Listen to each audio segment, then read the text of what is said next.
Ezekiel in chapter 37, Yehezkel, he is commanded to prophesy to the bones. And this is the hope of Judaism, that these bones will live.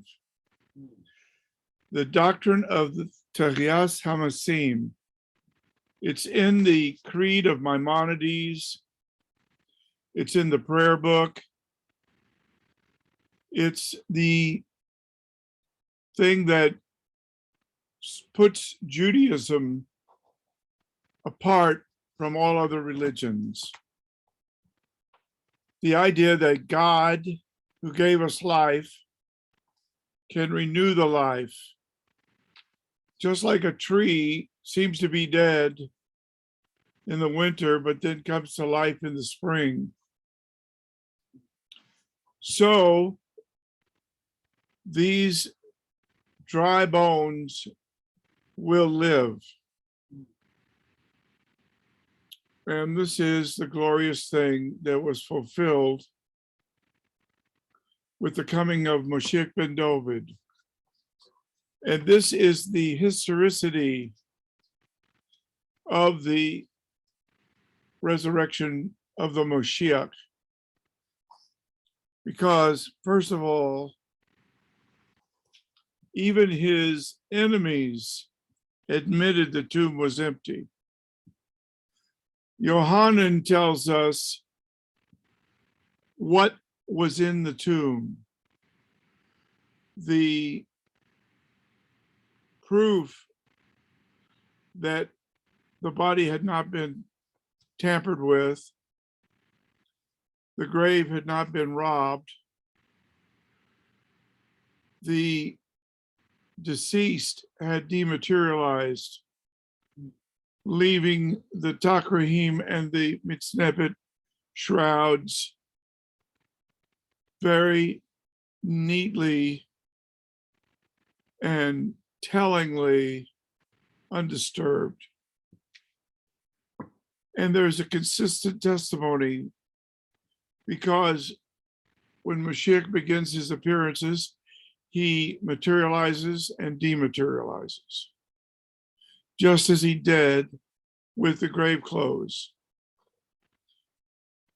He dematerializes at the breaking of the matzah in the house on the road to Emmaus. He materializes in the locked room, the upper room where the Shulahim were hiding. This went on for 40 days. The persecutor, Rav Shaul, was literally stopped in his tracks, and his days of persecution came to a speedy end because he ran straight into the wall of a resurrected Messiah. The unbelieving half-brother, the son of Yosef ben David, Yaakov ben David, who was not a believer, who was like Shaul, except he wasn't a persecutor. He also came to faith because this Mashiach materialized in front of him. Why is it so hard to believe that God could resurrect the dead? Isn't this what he was promising all along? Wasn't the son of Abraham a miraculous child born of a man almost 100 years old, and his mother long since past childbearing? And there he is, alive. And he's the child of the promise.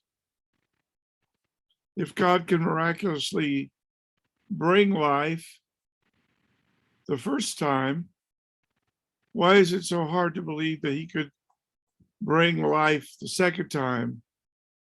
Because Abraham believed that he could. He said, you wait here, we will go and we will return, meaning even if I have to slay my son, God will raise him up again. So we see that this is Judaism. Take it or leave it.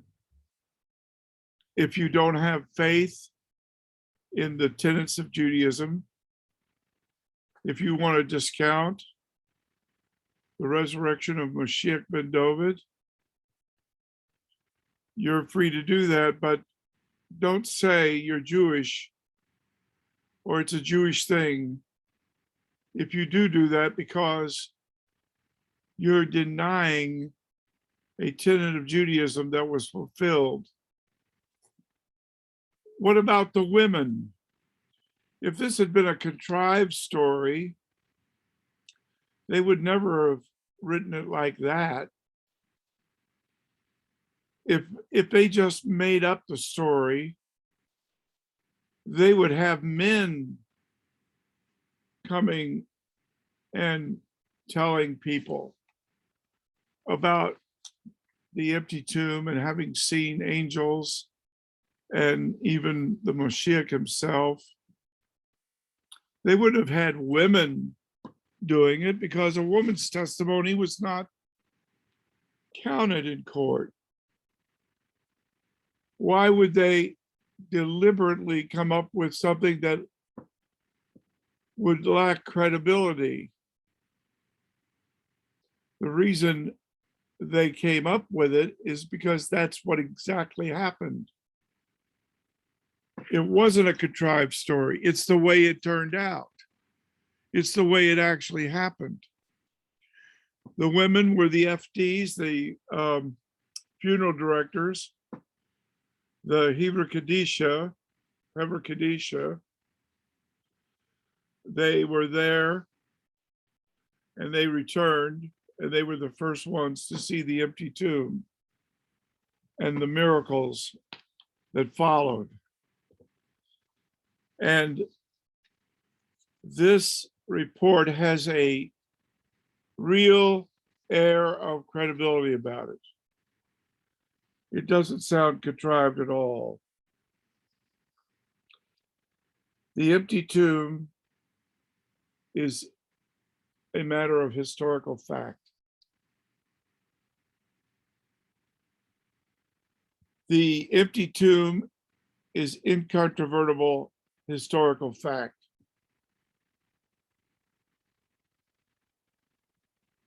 The dead body of Yeshua was never brought forward.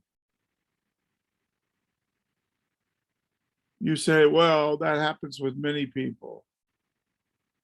In fact, there are many murder trials that fizzle out because they can't prove that there was a victim and a murder. But in this case, why would you have all these people so thrilled, so willing to risk their necks to even be martyred, to go all over the world, to endure all the hardships that an evangelist has to endure, to preach the gospel to the ends of the earth, if they knew in their heart of hearts that the whole thing was a ruse from the beginning?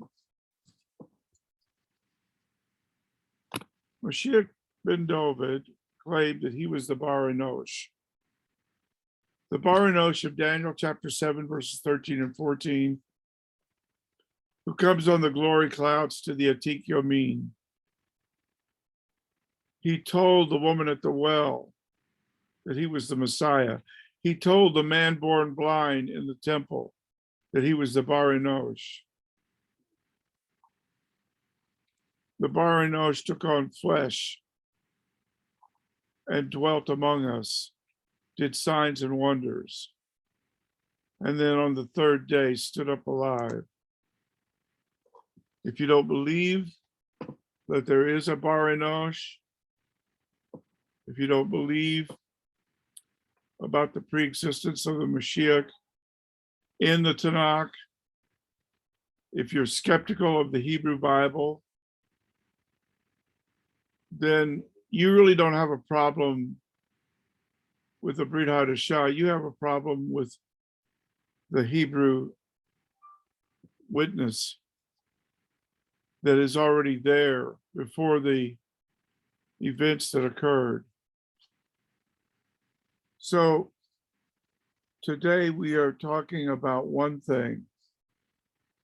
It is incontrovertibly true, a matter of historical fact, that he was put to death, Avshalom ben David, pierced and hanging on the tree, Musar Shalomenu Alav.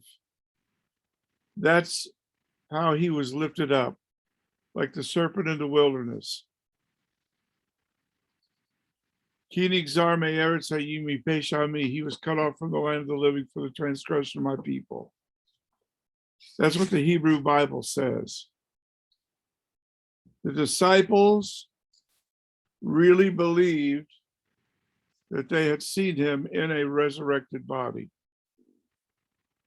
It was not a ghost. It was not a phantasm, a mirage, a psychological trick, a group kind of thing where you hallucinate, where not just an individual hallucinates, but the whole group hallucinates. This testimony is preserved in the earliest writings of Rav Shaul, the former persecutor. And when you look at the words, the original words of the Brit Hadashah, this little book right here, which we're putting into Yiddish all over the world, all over Borough Park. When you look at those original words, every one of them is colored by the excitement of the resurrection. How do you explain how Rav Shaul became a believer? Something happened to him on the Damascus Road. And what would it take to make a fierce, cynical persecutor a believer? And then you have the same thing with Yaakov ben David and all other skeptics down through the centuries who changed their mind about Moshiach ben David and his empty tomb and his Tehiyas Moshiach, Tehiyas HaMoshiach. Why would you want to preach someone who is dead, someone who can't escape the tomb, someone moldering in the grave in Old Montefiore Cemetery? Why would you want to preach something like that? Wouldn't you feel a little guilty giving people no more hope than that and calling it redemption? How can anyone redeem you if he's dead? We don't put crowns on putrefying corpses. And I pray to God right now, I just ask the Lord, I lift up my hands and I petition Hashem that somebody in Crown Heights will turn to faith and a revival will begin. And a true teshuvah will occur, where people go to the ends of the earth preaching the truth, which sets people free. Father, I pray right now Hashem, I ask right now, Elohim Ha'av, I pray right now that someone will receive Yeshua HaMashiach and his Pesach Korban Kapora for their deliverance, their salvation, and that they will come to a saving knowledge of him and be lifted out of the tomb of their unbelief and their unregeneration, and the breath of life will be breathed into them. They will become born from heaven, and they will have a living faith in a living Moshiach ben David. And everybody said,